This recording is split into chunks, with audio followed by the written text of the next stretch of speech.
ማስሩ ወሰዱሱ ለየካቲት በዛቲ ዕለት አይረፍ። ቅዱስ ኤፍሬም መታሰቢያው ነው። በረከቱ ጋራት ነው። በዚችም ዕለት የጴጥሮስና የሶፊያ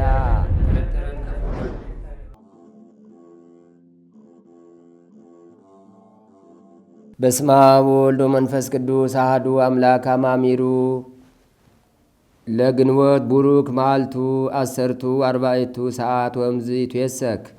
አንድ አምላክ በሚሆን በአብ በወልድ በመንፈስ ቅዱስ ስም የተባረከ የግንቦት ወር መዓልቱ 14 ሰዓት ነው።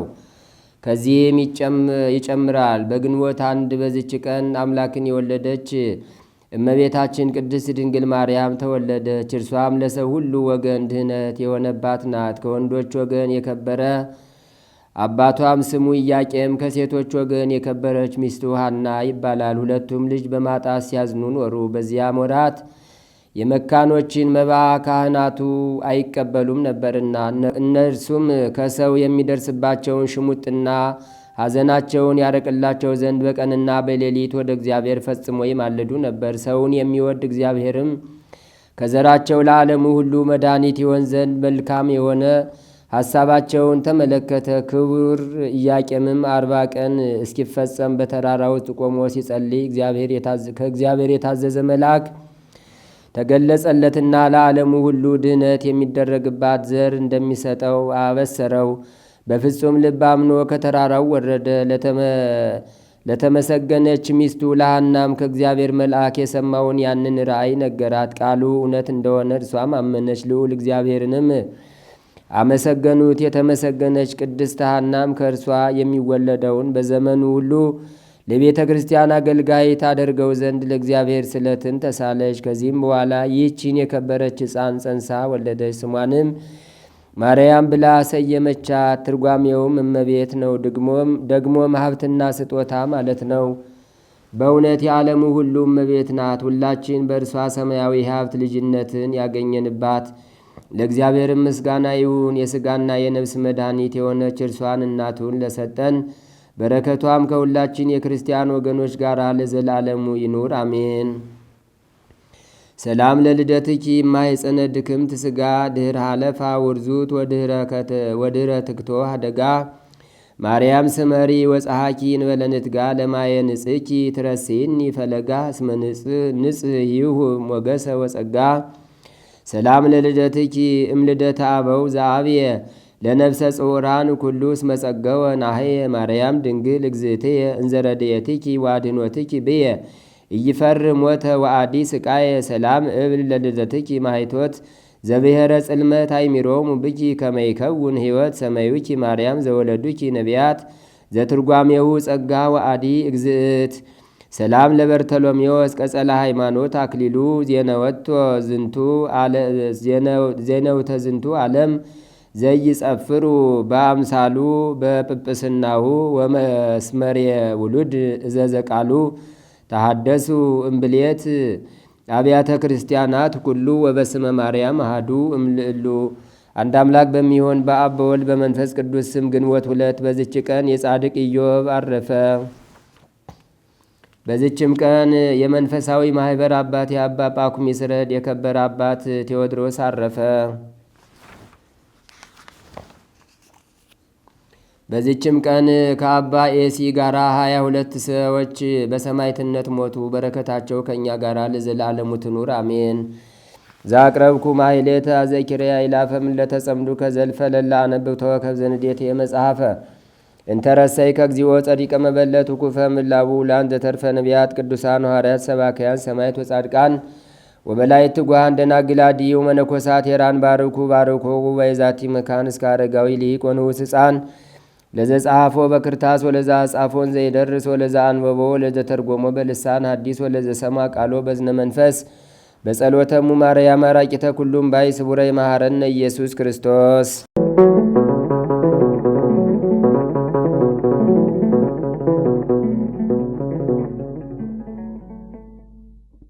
አምሪሃ ለእግዝእትነ ቅድስት ድንግል በክልኤ ማርያም ወላዲት አምላክ ጸሎታ ወበረከታ ያሉ ምስለ ኩልነ ህዝበ ክርስቲያን ለዓለም ዓለም አሜን። ልመናዋም ክብሯም በእኛ ለዘላለም በእውነት ይደርብንና አምላክን የወለደች በድንጋሌ ሥጋ በድንጋሌ ነፍስ የጸናች ክብርት እመቤታችን ያደረገችው ተአምር ይህ ነው። ላሞችን የሚጠብቅ እግዚአብሔርን የሚፈራ በፍጹም ልቡናው እመቤታችን የሚወድ አንድ ቸር ሰው ነበረ። ያገለግላትም በቦታውም ሁሉ በፊቷ ይቆም ነበር። በመሄዱና በመመለሱ በመቀመጡና በመነሳቱ ሁሉ በመዓልትም በሌሊትም ሁልጊዜ የመልአኩን ሰላምታ አያቋርጥም ነበር። በእመቤታችን በዓል ቀን በዚች ሌሊት በረአድና ጽኑ ጥቅል ነፋስ ተነሳ። ያም ሰው በዚህ ሌሊት ከብርዱ ጽናት የተነሳ ከብቶቹ እንደሚሞቱ አሰበ። እያዘነና እየተከዘም ከግንቡ ወጣ።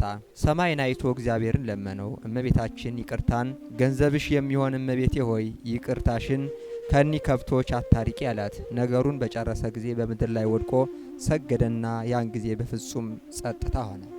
ያ ሰው ይህን ድንቅ ነገር ተአምር ባየ ጊዜ የተመሰገነ እግዚአብሔርን አመሰገነው። የይቅርታ እናት የመንፈስ ቅዱስ ማደሪያ በድንጋሌ ሥጋ በድንጋሌ ነፍስ የጸናች ክብርት እመቤታችንም ማርያምሃ የምትባል ማርያም እመቤታችንም አመሰገናት። ከዚያም በኋላ እመቤታችን ተገልጣ ይህን ያህል ልትደክም ለምን ትወዳለህ? እኔስ ከዚህ ዓለም ድካም አርፈ ከኔ ጋር ትኖር ዘንድ ልወስድህ ወዳለሁ አለችው። እመቤቴ ሆይ እስከ መቼ ድረስ ትወስጂኛለሽ? አላት። እስከ 7 ቀን ነው አለችው። ወደሚኖርበትም ሂደህ አለቃውን ከድካምህ ያሳርፍ ዘንድ ከዛፍ በታች የተናገረች ያ እመቤቴ እንዲህ አለች ብለህ ንገረው አለችው። ያ ሰው ወደ ገዳም ሄደና መነኮሳት አይተው ስለምን መጣህ? እንስሳትህስ እንደምን ተውካቸው? አሉት። ከመምህሩ ዘንድ ነገር አለኝ አላቸው። ከመምህር ዘንድ ምን ትሻለህ? ልትነግረስ ከወደድህ ለመነኮሳት ንገራቸው እንጂ ብለው ጠየቁት። ለመምህር ነው እንጂ ለሌላ አልናገርም አለ። ወደ መምህርም ወስደው ከብቶቹን የሚጠብቅ ብላቴና ከብቶቹንም ትቶ እነሆ መጣ አሉት። መምህሩም ከማደሪያው ወጥቶ ከብቶቹን የሚጠብቀውን ተናገረው። ከብቶች የሚጠብቀው ለገዳሙ መምህር ሰገደና አምላክን የወለደች እመቤታችን ያደረገችለትን ሁሉ ነገረው። ከዛፍ በታች የነገረችው ምልክት ነገረው። የገዳሙ መምህርም ከላሞቹ ጠባቂ አፍ ይህንን የነገር ምልክት በሰማ ጊዜ ከኖላዊ እግር በታች ወድቆ ሰገደ። ወደ ማደሪያውም ወስዶ ነጭ ሐር ምንጣፍ አነጠፈለት። ያገለግለውም ያከብረውም ነበር። እስከ 7 ቀን ድረስ ስለሱ ወደ እግዚአብሔር ይለምንለት ዘንድ ለመነው። 7ም ቀን በተፈጸመ ጊዜ መምህሩ መነኮሳቱ ስራቸውን ትተው ይባርካቸው ዘንድ በአንድነት እንዲሰበሰቡ አዘዛቸው። ከዚህም በኋላ መምህሩ ለመነኮሳቱ ሁሉ ይጸልይላቸው ዘንድ ላሞቹን የሚጠብቀውን ለመነው። መነኮሳቱ ግን እርስ በርሳቸው ያለ ድካምና ያለ ስራ እንኖር ዘንድ ስራ ፈት የሚያደርገን ለምንድን ነው ብለው ያደንቁት ነበር። ምንስ ይነገርሃል? ይህም ባይሆን ወደ ስራህ አይሰድህም። ይህን ነገር ሲነጋገሩ የሚያርፍበት ጊዜው ደረሰ። በጊዜውም ጊዜ ባረካቸውና ከዚህ በኋላ አርፎ ከዚህ ዓለም ተለየ። ያ መምህር ግን መነኮሳቱን አረጋጋቸው። ይህንን ላሞችን የሚጠብቀውንም ሰው እመቤታችን ወደ እርሱ እንደላከችው ነገራቸው። በጎ ዋጋቸውንም ትሰጣቸው ዘንድ የይቅርታ እመቤታችን እንዲያገለግሏት አዘዛቸው። ፈርታችሁ አክብሯት፣ በሰማይም በምድርም ይህች እመቤታችን የምትጠብቅ እንደሆነ እወቁ አላቸው። መነኮሳቱም ነገሩን በሰሙ ጊዜ የናቁትንና ያሙበትን ነገር ትተው በደላቸውን ይቅር ይላቸው ዘንድ ለመኑት፣ ታዘዙለትም፣ ፈሩትም። ይቅር የምትልና የምትማልድ እመቤታችንም አመሰገኗት። ልመናዋ ክብሯ ለዘላለም በእውነት ይደርብን። በስመ አብ ወወልድ ወመንፈስ ቅዱስ አሐዱ አምላክ አሜን። ወይእዜሰ አልጸቀት ሕይወትነ እንተ ተሰፈውንሃ ይላል። ይህ ወደ አማርኛ ሲተረጎም ተስፋችን የምንላት ሕይወታችን የምንላት ተስፋ የምናደርጋት ተረጅም ዘመን ጀምሮ ደይስን ጽናት የነበረች ቀን ዛሬ ደረሰች። ዛሬ አልጸቀት ደረሰች ነው የሚል አማርኛው። እንግዲህ አንድምታ ትርጓሜ ይኖረዋል። ዛሬ ቅድም እንደተባለው ሁለት አንጋፋ በዓል ነው። ትንሣኤ ነው። ትንሣኤ ትልቁ በዓል የጌታችን በዓል ነው። ይህ ደግሞ እመቤታችን 33 በዓላት አሏት። ከ33ቱ በዓላት አራቱን መርጣለች። ከአራቱ አንዱ ይሄ ዕለተ ልደቷ ነው። አራቱ አበይት በዓላት ብላ የመረጠችው ለአንዱ ጻድቅ ስትነግረው ከአራቱ ከጠባብ ወደ ሰፊ ከጨለማ ወደ ብርሃን የወጣሁበት የልደቴ ቀን ይሁንልኝ ብላ ለአንዱ ጻድቅ ነግረዋለች። ይህ ታላቅ በዓል ነው። ጌታችን ኢየሱስ ክርስቶስ ያው በዓላማ በቅል ሊሞት ነው የመጣው። ሊሞት ዝም ብሎ መሞት ስላለበት አይደለም። የፈጠረው ፍጡር በስግብግብነት ጠፍቶበት የሰጠው አልበቃው ብሎት የተሰጠው ሀብት አልበቃው ብሎት አልጠግብ ብሎ በዚህ በቃይ ባለማለት ጠፋ። የመጀመሪያው የተፈጠረው ፍጡር።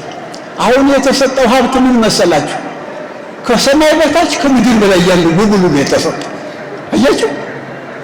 ከሰማይ በታች ከምድር በላይ ያለውን ግዛ ንዳ ብላ ጠጣ። እንግዲህ አሁን መችስ በቃ አሁን እኮ በቃኝ የሚል ህሊና ከሌለ አይበቃም ማለት ነው። ፎቁ አዋዳ 10 ፎቅ መኪናው የጭነቱ የቤት መኪናው አለ። በቃ ይታላል አይበቃም። በቃ ይላል ሰው ደግሞ አንድ የዕለት ልብስና ተራ ጎጆ በቂ ናት ለኑሮ ታደርሱት በቃ ይታል እና ሰው ስላጣ አይደለም የሚንገበገበው በቃኝ የሚል አይምሮ አልኖረው እያለ እና አዳምን ተመልከቱት። አሁን ያ የተሰጠኝ ሀብት ይበቃኛል ማለት አቅቶት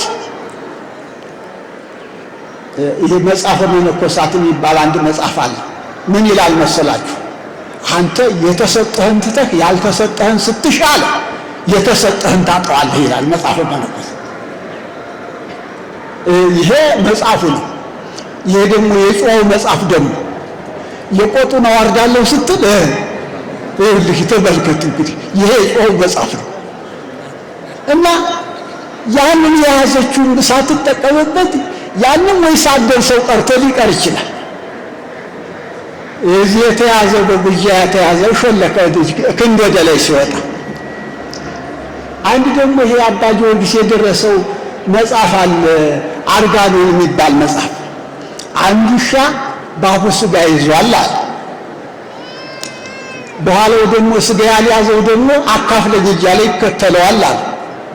እንዲያ ሲሯሯጡ ያኛው አላካፍልም አልሰጥም፣ አይ ብቻህን ሳትበላትም እያሉ ፊትና ኋላ ሆነው ሲሯሯጡ የት ላይ ደረሱ ይላል። ውሃ ወንዝ ዳር ደረሷል። ውሃ ወንዝ ዳር ደረሰና ውሻው እንዲህ ሲያይ የገዛ ባፉ ያሰውን ስጋ ውሃው ውስጥ ያየዋል። ባፉ ያዘውን ስጋ አረ የተሻለ አገኘሁ አለ። ወይ ያፉን ጥሎ እዚያ ውስጥ ሊዋጣ ሲገባ የተከተለው ያንን ይዞ ሄደ። እዚያ ዳፍቆ የሚወጣ ስጋ የለም ይላችሁ እና የያዝነው አልበቃን ብሎ የያዝነው ባልበቃል በማለቱ እንግዲህ በአዳም ፍርዱ ቢፈረድ ኖሮ ጠፍቶ ይቀራል። አሁን እኮ መለኮት የተዋሃደው ስጋ ባይሆን ኖሮ ያን ያህል ዱላ፣ ያን ያህል ግርፋት፣ ያን ያህል እስራት፣ ያን ያህል እርግጫ፣ ያ ሁሉ ሰው ተሰብስቦ ደቆ ዶጨት ሆኖ ያዘሩት ነበር ሰው ቢሆን ኖሮ። አሁን 6666 ግርፋት ስትባል ባፍ ሲናገሯት ቀላል 6000 ተውና 6 ጊዜም በደና ዱላ ታመን በጣም ከባድ ነው። 6 ጊዜ በደና ዱላ 6 ጊዜ መመታት ማለት በጣም ከባድ ነው። እንኳን 6000 እና እንግዲህ እዚህ ላይ የምንማረው የመጣለትን ዓላማ እስራቱን፣ ግርፋቱን፣ ግልምጫውን፣ ተግዳሮቱን ወደ ኋላ ሊመልሰው አልቻለም። ገፋበት። ይሄ ያስተምረናል ነው ያስተምረዋል። ተግዳሮቱን እንኳን እየተቻለው ቻለ።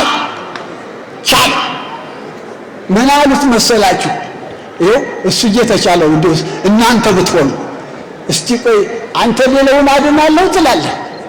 እስቲ ጎበዝ ከሆንክ አሁን ከዚህ ከመስቀሉ ረድ እስቲ ልይ እስቲ ዳንና እንዲህ እስቲ ሄደሩ አንተ ብሎ ደግሞ ሌላ ዳን እስቲ አሁን ከመስቀሉ ረድና እንዲህ አላህ ይህም እንግዲህ ጎበዝ ከሆንክ እንግዲያስ እንዲህ እየተቻለኝ አሁን እኔ ብሆን ኖሮ በቃጥሻው ለሱን ጭምር እንዳልነበረው አርጃቸው አመድ አርጃቸው ቻለው።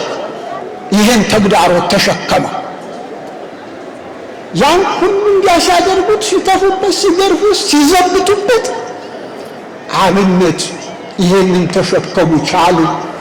እንዲህ ተሆናችሁ ነው እድገት የምታገኙ። አሁን እንደው ጅሎች እኛማ ጠባቦች አስተያየት አላማረኝም ብለን የምንጣላ አይደለም እንዴ? እንኳን እንትን ብለን አስተያየት ምን ለማለት ፈልጎ ነው እንዴት አርጋዬ ብለን እኮ ሌላ ጣጣ ውስጥ እንገባለን። ጌታ ግን እንዴት ያለ ትዕግስትና ትሕትና በፍጡሮቹ ያውም ከአቅሙ በታች በሆኑት ከጥንት አቅማችን በታች የሆነውን ነው እንደው እንደዚያ ምን ሆነለት በጣም ከዚህ ይሄ ያስተምራል። እንዲህ ሆነው ምን መሰላችሁ?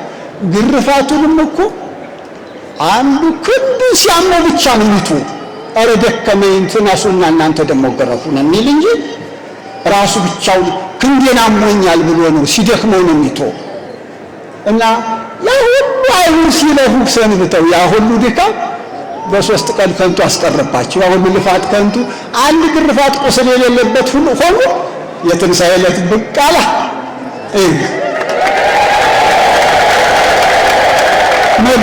አምላክነቱን ማንነቱንም ደግሞ ያሳወቀበት ነው። የእነሱን ጅልነት፣ ከንቱነት፣ የእሱን የባህሪ አምላክነት ይገል ቅዱስ ያሬድ ምን አለ መሰላችሁ?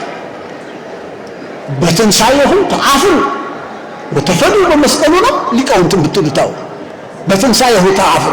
እነዚህ ያሉ ሲኩራሩ የነበሩት ሁሉ ከሰሩ የሚጨብጡት ናት። ያ ሁሉ ድካማቸው ከንቱ ቀረ። አንድ ይሄ ነው። ሁለተኛ ነው ይሄን የነገርኳችሁ። ሶስተኛ ደግሞ የዲያብሎስ አላዋቂነት ጭምር የታየበት ነው። አሁን ዲያብሎስ የጌታ ሞት፣ የሱ ስቃይ፣ የሱ ስደት መሆኑን ቢያውቀው ኖሮ ተንከባክቦ አሹሞ ይዘው ነበር እንጂ መች ያስገድለው ነበር። መስቀሉ የሱ መከራ መሆኑን ቢያውቅ ኖሮ የሱ ሞት፣ የሱ ስቃይ፣ የሱ ችግር መሆኑን ቢያውቅ ኖሮ ቢረዳ ኖሮ ጌታ እንዲሞት አይፈልግም ነበር ዲያብሎስ። ብቻ እሱ የታየው ለዕለቱ ፍጡር እንደሚሆኑ መጠን እሱ ሽባ ያደረጋቸውን ያድናቸዋል። እሱ ዕውር ያደረጋቸውን ያድናቸዋል። እሱ ደግሞ በደዌ አሳስሮ የያዛቸውን ያድናቸዋል።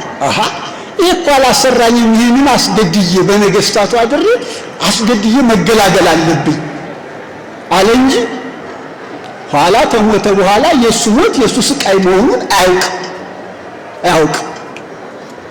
እና ጌታችን ማንም ቢያወራ ማንም ቢተች እንደው ዓለም ያመነበትን ትንሣኤ ውሸት የሚል የለም።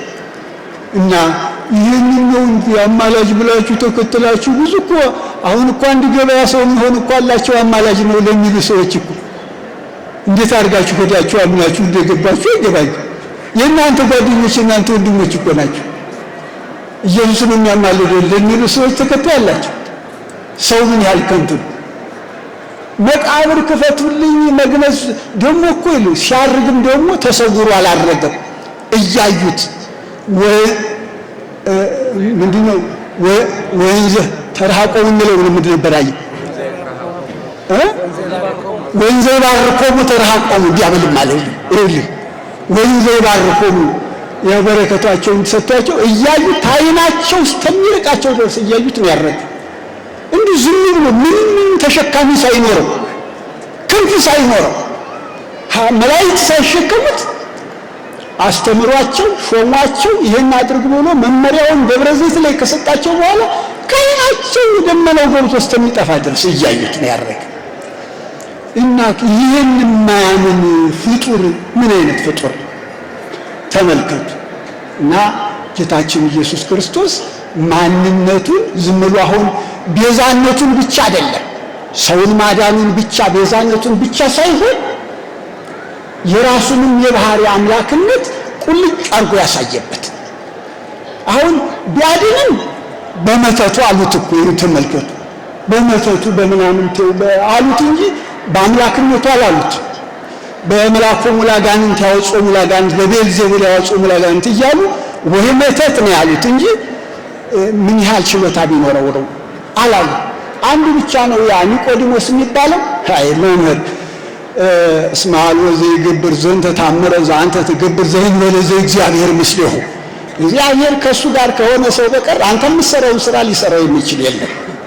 ጌታችን ኢየሱስ ክርስቶስም እንዲያው ሌላ ሊሰራው የማይችል ስራ በመካከላቸው ባልሰራ ኖሩ ዕዳ ባልሆነባቸውም ነበር ዘባይድ ገብረዋው ብሏል። እና ጌታችን ኢየሱስ ክርስቶስ ምንም ሸራፋ ልብ በውስጣችን ሊኖር የማያስችል አድርጎ በምድር ላይ ስራ ሰርቶ ማንነቱን አረጋግጦ አምላክነቱን ያሳወቀበት ትንሣኤ ነው።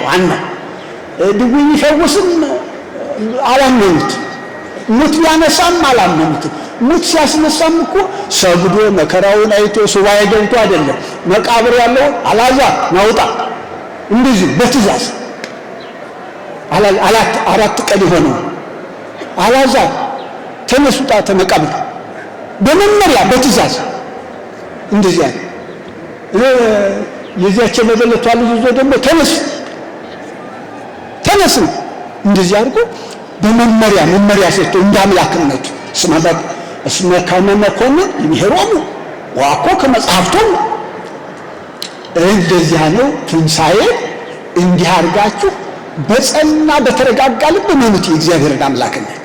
እና ሰዎች አሁን ኢትዮጵያ ውስጥ አዲስ አበባ ውስጥ በኢየሱስ ላይ የአማላጅነትና ቆይ ምን መሰላችሁ መጽሐፍ ውስጥ የተጻፈ አለ። አሁን ሰዎችን የሚያሸርፋቸው አስታረቀን የሚል ጽሑፍ አለ። ይሄ ነው ይዟቸው ገደል የገባ። አሁን ምን መሰላችሁ የተጣላ ፍጡርና ፈጣሪ ነው። አሁን አባትና ልጅ ቢጣላ ጎረቤት መጥቶ ያስታርቃል። ለምን? ጎረቤት ልክ ተመሳሳይ ነው። ጎረቤት አሁን ያው እኛ እንደኛ ሰው ነው፣ እንደኛ ፍጡር ነው። አሁን የአምላክ ጎረቤት የለውም። ማን ሸምግል? ታራቂም ሸምጋይም ራሱ ሆነ። ይሄን ነው እንግዲህ ያስታረቀ ማለት ከራሱ ጋር አስታረቀ። ማን ሸምግል? እንግዲህ አሁን ሌላ አምላክ የለም ነው። አምላክ እሱን የሚመስል ቢኖር ኖሮ ተው እንጂ ብሎ ጓደኛው ይሸመግለው ነበር፣ ጎረቤቱ ይሸመግለው። የአምላክ ጎረቤት የለውም፣ ብቻውን አምላክ ነው። አያችሁ፣ ብዙ አማልክት አንድ አምላክ ብቻ ነው።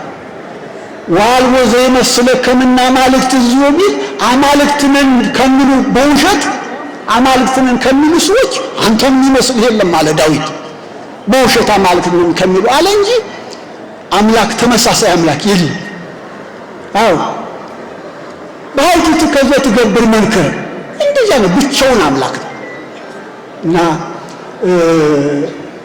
ሽማግሌ ከየት ይምጣ ነው አስታራቂነቱ። እዚያው ሽማግሌ አስታራቂ ነው፣ ተራሱ ጋርም ሽማግሌ ነው፣ ታራቂም ነው። እንዲሆኑ ነው አስታራቂ የሚለው የተጻፈለት እንጂ እሱ ሌላ ሆኖ የሚያስታርቀው ከሌላ ጋር አይደለም። አብና ወልድማ አነ ወአብሃዱኒ የበላይና የበታች አይደለም፣ እኩል ናቸው። አይደለም በለበሰው ስጋ ፍጡር የነበረ ስጋ ለብሻለሁ ለማለት እስማዊ አቤን ይበል እንጂ በምንም በስልጣንም በአገዛዝም በመፍጠርም በምንም አንዱ የሚበልጥ አይደለም። እንደዚያ ነው።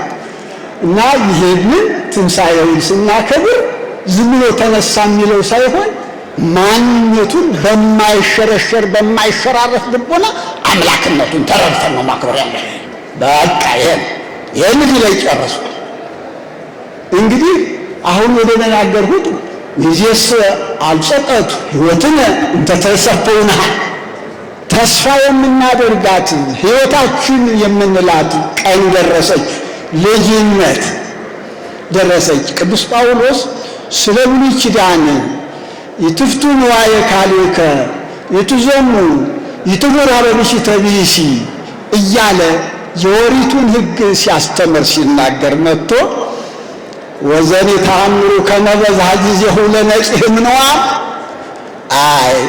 አሁን እኮ ከእንቅልፋችን ከነዋም ሀኬት እኮ ብንን የምንልበት እኮ የምንነቃበት ጊዜ እንደደረሰ ታውቃላችሁ አለ ቅዱስ ጳውሎስ።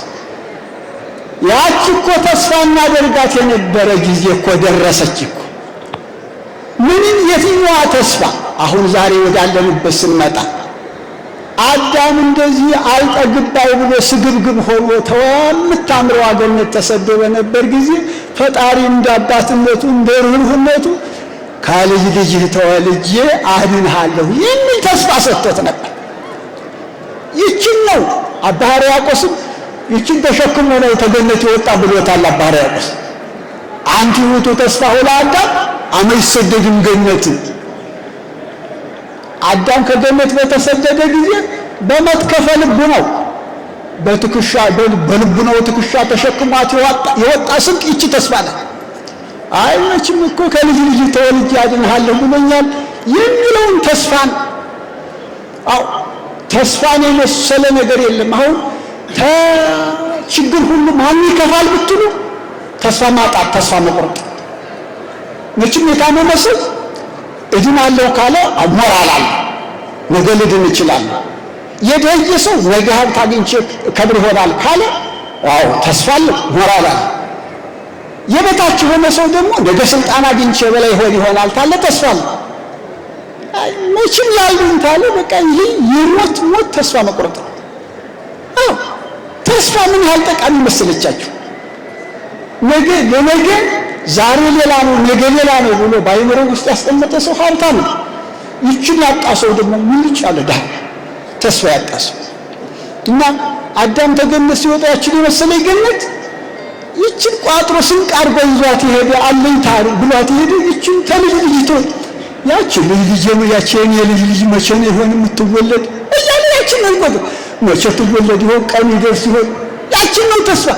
ነቢያትም ያቺ ጌታ የተናገረት ቀን ማን ትሆን ይሆን እያሉ እንተ ሐሰስዋ ወድዋ ነቢያት ሁሉ በትንሽ ሲፈልጓት ነቢያት ሁሉ ጻድቃን ሁሉ ሱባኤ እየገቡ ጾም እየጾሙ እመቤታቸውን ሲፈልጓት ነበር። አዎ ኢሳይያስ ሱባኤ ገብቶ አዎ እነሆ ድንግል አለ። ገና ሺህ ዘመን ሲቀር ድንግል በድንግልና ትጾምሳለች። አንድ ደግሞ የለም ማንም የማይገባባት የተዘጋች የተቆለፈች አዳራሽ ናት። አዎ እንዲያ እያሉ እመቤታችንን በተስፋ ሲጠብቋት ነበር። አሁን የድኅነታችን ይኸው በብሉይ ኪዳን መቼም የስቃይ መከራ ኑሮ ይህን በዚህ ማማቶ መስቀል አናሳልማችሁ ምን ብለው ያን መስቀል አናሳልም ስትሞቱ አንፈታችሁ ፍታትም ይባል ነፍሱን ይማር የሚባል ነገር የለም። የዛን ጊዜ ብትጾም ብትጸልይ መልካም ብትሰራ ዋጋ ማግኘት አልነበረም። እዚያው ሲሆን እነ ኢሳይያስም እና አብርሃምም ሲወልዩ ተዘግታለች። ምን ማን ይክፈት?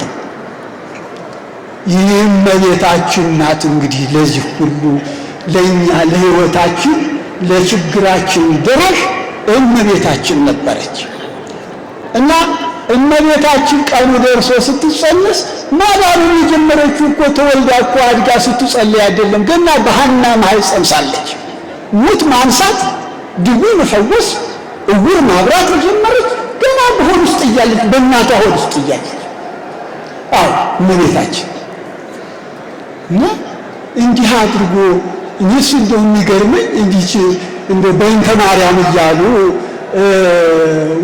ቁራሽ ለምን አድገው የተማሩ ሰዎች ከደው እዚያ ከእመቤታችን ጋር ሲጣሉ ነው የሚገርመኝ።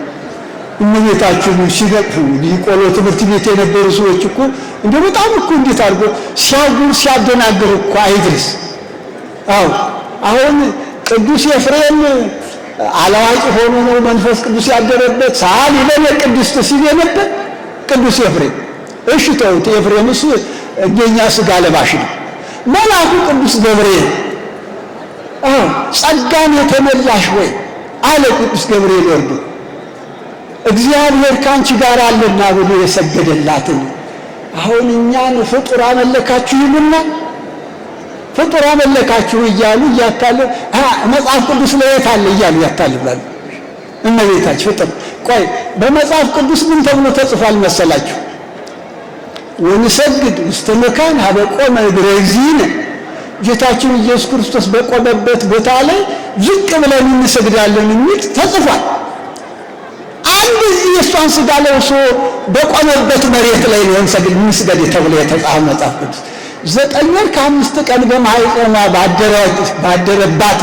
ላደረባትስ ከሥጋዋ ሥጋ ከነሷ ነፍስ ነስቶ ለተወለደው መለኮት ውስጧ ለነበረው እናትስ እንዴ!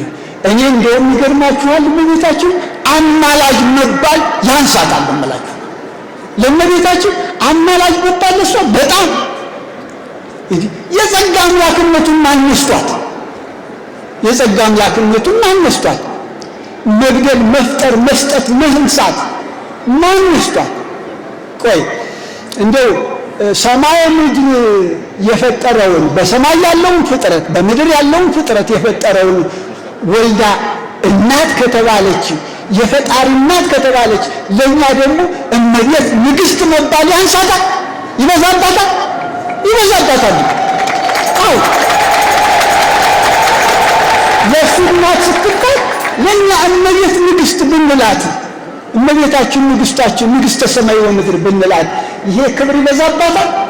በፍጹም በፍጹም። ጌታችን ኢየሱስ ክርስቶስ ከሰማይ ወረድሁ አባቴ ነው ቢላቸው ትሳደባለህ፣ የእግዚአብሔር ልጅ ትሳደባለህ።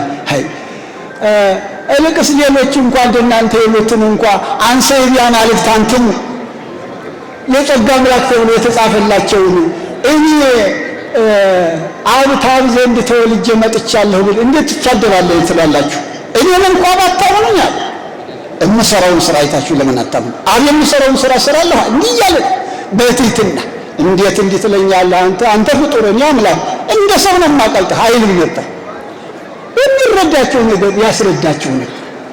እና ሰዎቹ ዛሬ ይሄ እዚያ በእመቤታችን እንዲሁ ደፍረውም ሲናገሩ ግን እነሱ የዲያብሎስ ግን ገላጋይ አጥፍቶ ሊያጠፋቸው፣ እሷ መቼም ምንም ብንበድል ሆዱ አይጨክንም ነበረ፣ ተው ልጄ ለማለት አይጨክንም ነበር። እና ገላጋይ አጥፍቶ እንደፈለገ ሊያሰቃያችሁ ፈልጎ ከእመቤታችን ጋር ያጣላችሁ እንጂ ሆነ እናዋጣችሁ ሁሉ እሷ በሰማይ በምድር ከሰማይ በታች ከምድር በላይ እንደእመቤታችን የከበረ እንደሌለ ሊቃውንትን ተናግረውታል። እውነትም ከብራለች። ይህንን ምን አድርገው ነው የሚቀንሱት? በዚህ በደካማ አይኖራቸው እመቤታችንን ክብር መቀነስ የሚችሉት እና በተቻለ አቅም እናስታውል። ምን መሰላችሁ? ይህን አደረገች ስንል መጽሐፍ ቅዱስ ላይ ታለ ማደናገሪያቸው መጽሐፍ ቅዱስ ላይ ታለ። አሁን ዛሬ ስራ ሰርቶ አንድ ሰው ክንፍ ቢዋጣ መጽሐፍ ቅዱስ ላይ መገኘት ነበረበት? መጽሐፍ ቅዱስ ላይ መገኘት ነበረበት? አሁን መጽሐፍ ቅዱስ ላይ ጴንጤ ፓስተር የሚላል ታገኛላችሁ?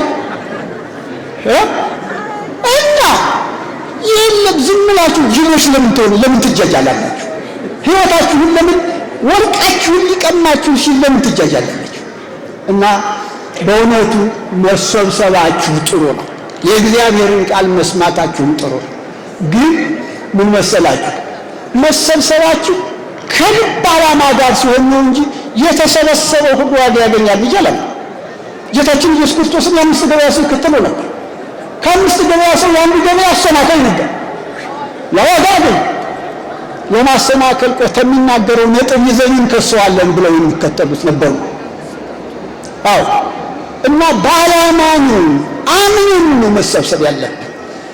በእመቤታችን እንደው የፈለገ ይሁን ዓለም እንዳለ ተጨልጦ እንደው በዚያኛው እነሱ በሚናገሩ ተደዋውለው ብቻዬን ብቻዬን ቅድስት ድንግልን ይዤ እቀመጣለሁ።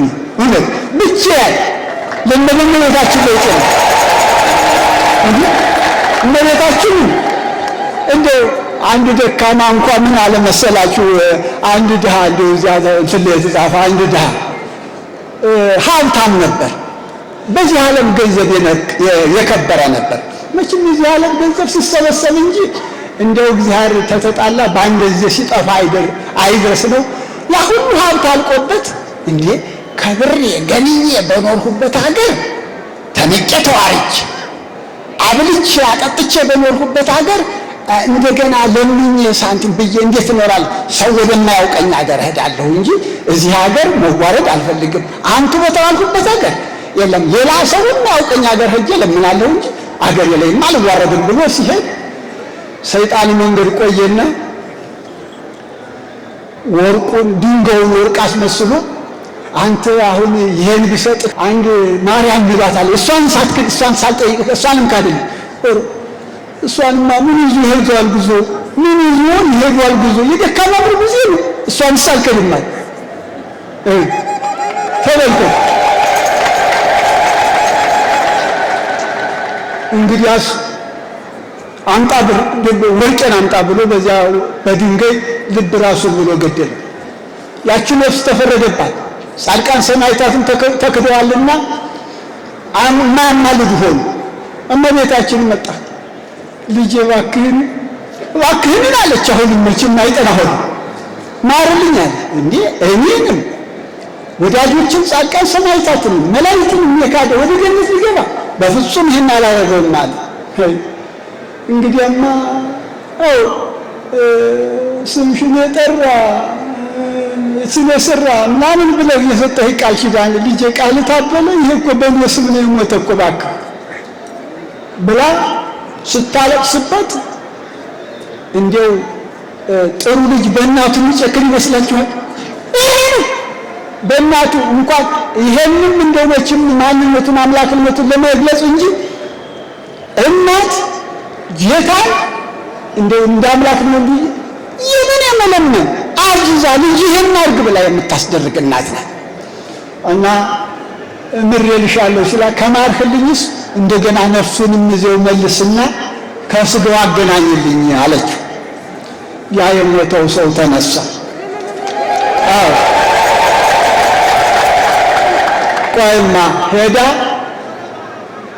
ልጄ ለምን ካድክ አለችው። ቢርብ ምን ይለዋጣል? ቢርብ አምላክን ይለምኑታል እንጂ ይክዱታል። ሁለተኛ ይመድህ አሁንም ሀብትህ ከእንዲህ ያለ ቦታ ተዘጋጅተልሃል። እንዲህ ያለ ቦታ ሄደህ ኑራ በሰላም እንዲኖራል። እንዲህ ያለች እናት ናት። ይወድ እና ምን ይሄዳል ጉዞ የደካማ ምርጉዝ እና በመሬታችን ቀልዳለ በመሬታችን በእውነት በይበልጥ ሴቶች እውነት ሴቶች በእውነት እንደሆዳችሁ እዚያ እንዲያስትሉ እንደውነት እንደው በጣም ነው ማዝባችሁ። ሴቶች እኮ በሔዋን ምክንያት ከገነት ያስወጣችን ሴት ናት ተብሎ ተጉባኤ እንዳይሳተፉ ርስት እንዳይካፈሉ ተብለው ተከልክለው እኮ ነበር። ሴቶች እኮ ሰው ሆኑ በሔዋን ምክንያት ገነትን ብታጡ በእኛ በማርያም ምክንያት አይደለም እንደ ገነት የገባችሁ ብለው የሚመኩባት ንኮ ብንመቻችሁ። አዎ ገነት በሔዋን ምክንያት በሴቲቱ በሔዋን ምክንያት ገነት ብትዘጋ በሴቲቱ በማርያም ምክንያት አይደል ገነት የተከፈተች በእኛ ምክንያት ብለው የሚመኩባት። አዎ እና መመሻችሁ አምላካችን ኢየሱስ ክርስቶስ የሰማነውን በዝን ልቡናችን ይጻፍብን፣ ከቅዱሳን ረድኤት በረከት ያሳትፈን፣ ሰላም ቀን ያውለን፣ በዓሉን የበረከት በዓል ያድርግልን። አምላካችን ቅድስት ተዋሕዶ ሃይማኖታችን አስፋልን፣ ምእመናንን በሃይማኖት አበርታልን። የሰላም አምላክ ሰላምን ስጠን። ቀኑን ባርከ ቀድሰ በሰላም አውለን። አቡነ ዘበሰማያት ይትቀደስ ስምከ ትምጻእ መንግሥትከ ወይኩን ፈቃድከ በከመ በሰማይ ከማሁ በምድር ሲሳየነ ዘለለ ዕለትነ ሀበነ ዮም ወኅድግ ለነ አበሳነ ወጌጋየነ ከመ ንሕነኒ ንኅድግ ለዘአበሰለነ የታብአነ እግዚኦ ውስተ መንሱት አላ አድኅነነ ወባልሐነ ኩሉ እኩይ እስመ ዚአከ ይእቲ መንግሥት ኃይል ወስብሐት ለዓለመ ዓለም። በሰላመ ቅዱስ ገብርኤል መልአክ ኦ እግዝእትየ ማርያም ሰላም ለኪ ድንግል በሕሊናኪ ወድንግል በሥጋኪ እመ እግዚአብሔር ጸባኦት ሰላም ለኪ ቡሩክት አንቲ እምአንስት ወቡሩክ ፍሬ ከርስኪ ተፈሥሒ ፍሥሕት ኦ ምልዕተ ጸጋ እግዚአብሔር ምስሌኪ ሰአሊ በጸልይ ምህረታ በፍቅር ወልድኪ ኢየሱስ ክርስቶስ ከመ ይሥራይ ለነ ኃጣውኢነ ተማኅፀነ ብኪ ኦ ተወካፌ ንስሐ ወሰራይ ኃጢአት ኢየሱስ ክርስቶስ ስረይ ኃጢአትየ ወኃጢአተ ኩሉ ሕዝብ ከማይሠራ ኃጢአት እግዚአብሔር ይፍታ። ንቁ ሚዲያ ለተመልካቾቹ ከሚያደርሳቸው ዕለታዊ ሳምንታዊና ወርሃዊ ዝግጅቶች መካከል የየዕለቱን ስንክሳር ወርሃዊና ዓመታዊ የቅዱሳን ገላትና ድርሳናትን በኢትዮ ማህበር የዩቲዩብ ቻናል ያቀርባል። የየዕለቱን ስንክሳር ባሉበት ሆነው በማድመጥ እንዲሁም ወርሃዊና ዓመታዊ የቅዱሳንን ዜና ሕይወታቸውን በማድመጥ ከቅዱሳኑ በረከትና ረድኤት እንዲያገኙ ንቁ ሚዲያ የሁል ጊዜ ምኞቱ ነው። በየዕለቱ የሚለቀቁ ዜና ቅዱሳንን ላይክ፣ ሼር እና ሰብስክራይብ በማድረግ አገልግሎቱን ይደግፉ። ንቁ ሚዲያ ርቱ የቤተ ክርስቲያን ልሳን